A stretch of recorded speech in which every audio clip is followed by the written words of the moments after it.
जी हम बात कर रहे थे स्ट्रॉन्गेस्ट एंड वीकेस्ट प्रेडिक्टर्स की।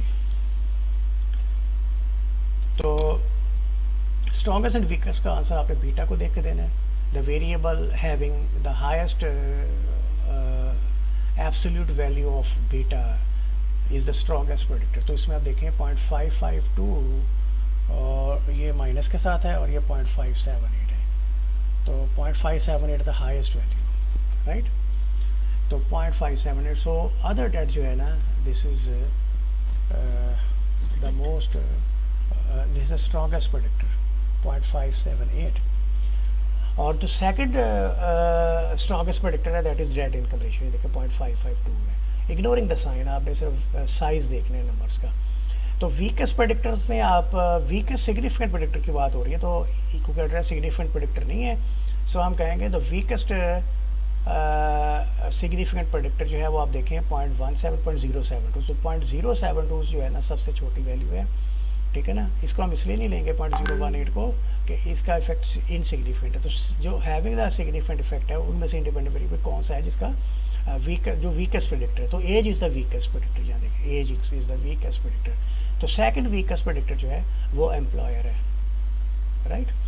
ये हो गया स्ट्रॉन्गेस्ट और वीकेस्ट। और जो सबसे इम्पोर्टेंट क्वेश्चन है वो है, वो मैं आपके सामने लिस्ट करता हूँ कि राइट, ये सबसे इम्पोर्टेंट क्वेश्चन है, right estimated multiple linear regression model. Multiple linear हमने अप्लाई की है, इसका मॉडल हमने लिखना है, राइट। तो ये मॉडल मैं यहाँ लिखता हूँ, मॉडल यहाँ लिखता हूँ। तो लेफ्ट साइड पे आप लिखते हैं डिपेंडेंट वेरिएबल का नाम which is income, short name लिख रहा हूँ इनकम, इक्वल्स टू आप यहाँ ये वैल्यू लेंगे, जो कांस्टेंट की वैल्यू सबसे पहले लिखेंगे आप, इंटरसेप्ट की वैल्यू 26 मैंने राउंड वैल्यू ले ली है for the sake of simplicity only. तो ये है 0.334, इसके साथ आप लिखेंगे एज, ठीक है। ये है estimated multiple linear regression model. ये 1.0, ये मैं इसको राउंड करके लिख लिया for the sake of simplicity employer, ठीक है। प्लस ये है 0.101 और ये किसका बी वैल्यू है, एड्रेस की। तो शॉर्टेस्ट नाम लिख रहा हूँ वेरिएबल्स के, एड्रेस आ गया। प्लस अब आगे माइनस वैल्यू तो आप माइनस लिख देंगे, ये देखिए ये माइनस है, दिस इज माइनस 3.164, ओके। तो ये है क्रेडिट का, नहीं सॉरी, डेट इनकम रेशियो, सो DIR, ओके। प्लस है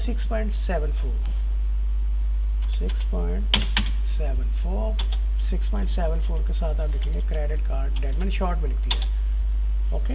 और प्लस 6.55 और इसके साथ लिखेंगे आप अदर डेट, राइट। तो ये है मल्टीपल लीनियर रिग्रेशन मॉडल। तो आपने इनको बी जो बी की वैल्यूज़ हैं अनस्टैंडर्डाइज कोएफिशिएंट्स की, उनको लेते हुए आपने लिखना है। सबसे पहले इंडिपेंडेंटली इसको लिखना है, इंटरसेप्ट को लिखना है, उसके बाद फिर इन बी वैल्यूज़ को इनसे मल्टीप्लाई करके आपने लिख देना है। तो ये मेरे पास ये आ गया मल्टीपल लीनियर रिग्रेशन मॉडल। तो ज़बरदस्त क्वेश्चन ये हो सकता है इसके ऊपर, वो ये हो सकता है कि एस्टीमेट, क्योंकि हमने इस मॉडल को बनाया इसलिए कि हम लोगों की इनकम एस्टिमेट कर सके। तो estimate income of mister Ali having age, जिनकी एज, हाँ एज 35 है मिस्टर अली की, और जो एम्प्लॉयर है उसको इस एम्प्लॉयर के पास काम करते हुए 8 साल हो गए हैं, और इस घर में रहते हुए उसको 8 साल हो गए हैं। और जो डेट इनकम रेशियो है that is 10%, debt income ratio जो है दैट इज़ 10, और क्रेडिट कार्ड डेट जो है दैट इज़ 2, एंड जो अदर डेट है दैट इज़ 2। तो ये बंदा है, उससे हमने ये सवाल पूछे जो इंडिपेंडेंट वेरिएबल्स की वैल्यूज से, हाँ जी आपकी एज क्या है, आपको यहाँ पे काम करते हुए कितना साल हो गया, इस घर में रहते हुए कितना डेट इनकम रेशो आपकी क्या है, यानी कितने परसेंट सैलरी आपकी जो है ना वो डेट सर्विसिंग में जाती है, तो 10% जाती है, ठीक है ना। तो CCD जो है अदर जो लोगों का आपने 2000 पे करना है, अदर डेट 2000 है, और क्रेडिट कार्ड से भी आपने 2000 स्पेंड किया हुआ है।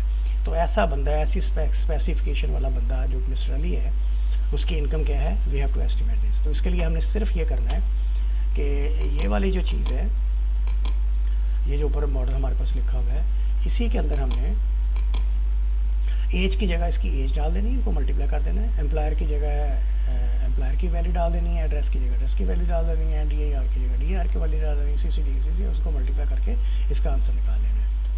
तो इसको हम लिखते हैं दोबारा से अच्छे अंदाज में।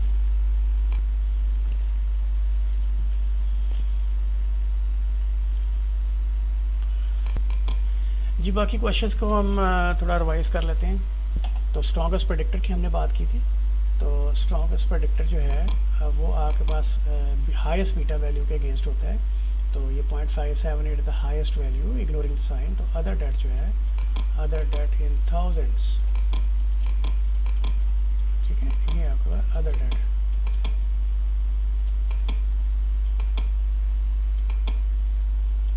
तो अदर डेट जो है ये आपका स्ट्रॉन्गेस्ट प्रेडिक्टर है। इसके बाद आप आ जाएं वीकेस्ट प्रेडिक्टर की बात करते हैं। वीकेस्ट प्रेडिक्टर मैं आपको पहले बता चुका हूँ, the predictor having the least value of standardize beta coefficient. तो इसमें जो लीस्ट वैल्यू आ रही है अदर देन 0.07 कोई इनसिग्निफिकेंट है, तो सिग्निफिकेंट में से जो वीकेस्ट प्रेडिक्टर है दैट इज वो है 0.072 के अगेंस्ट। तो 0.072 के अगेंस्ट आपको मिल रहा है एज। तो एक वीकेस्ट प्रेडिक्टर जो है वो एज है जी। बी जो अनस्टैंडर्डाइज बी वैल्यूज हैं, इनके बेस पे आपको आपसे क्या क्वेश्चन हो सकता है, तो मैं लिखता हूँ how much change in dependent variable, how much change in income. ये इनकम जो है ना डिपेंडेंट वेरिएबल है, लेट मी रिकॉल यू, चाहे डिपेंडेंट वेरिएबल का जिक्र आ जाए या इनकम का आ जाए। Change in income for a unit change in age, for a unit change in age. उसके बाद आप कह सकते हैं for a unit change in employer, और इस तरीके से आप कह सकते हैं for a unit change in address. तो एड्रेस में तो क्योंकि वो सिग्निफिकेंट है उसका आंसर 0 होगा। एम्प्लॉयर के बाद आ सकता है डेट इनकम रेशियो DIR। उसके बाद आ सकते हैं CCD। तो ये मैंने ये ज़्यादा क्वेश्चन आपके लिए बना दिए हैं। और इसके बाद आ सकता है OD अदर डेट। तो एज में जो है ना इसका जो आंसर है, एज में इसका जो आंसर होगा, एज में दैट वुड बी 344। एम्प्लॉयर में जो आंसर होगा इसका दैट वुड बी 1019। और DIR में जो इसका आंसर होगा दैट वुड बी माइनस 3164। और CCD में जो आंसर होगा आपका, CCD में दैट इज 6740। और अदर डेट में जो आंसर आपके पास है वो 6.55। तो ये क्वेश्चन आपसे हो सकते हैं। तो मैंने बी की मदद से बनने वाले क्वेश्चन भी आपसे कर दिए इसके।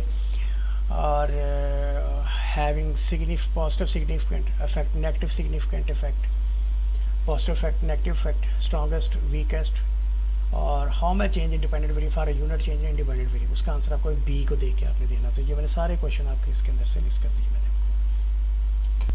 बाकी आपके अंदर ये अगर आपको एग्ज़ाम में कुछ आउटपुट टेबल्स दिए जाएँ, मसलन आउटपुट टेबल्स जैसे कोएफिशिएंट्स टेबल है, अनोवा टेबल है, मॉडल समरी, और आपसे पूछा जाए कि ये किस टेक्निक के आउटपुट टेबल्स हैं, तो आपको देख के अंदाजा होना चाहिए, जैसे अभी हमने डिस्कस किया कि ये मल्टीपल लीनियर रिग्रेशन के आउटपुट टेबल्स हैं। Thank you.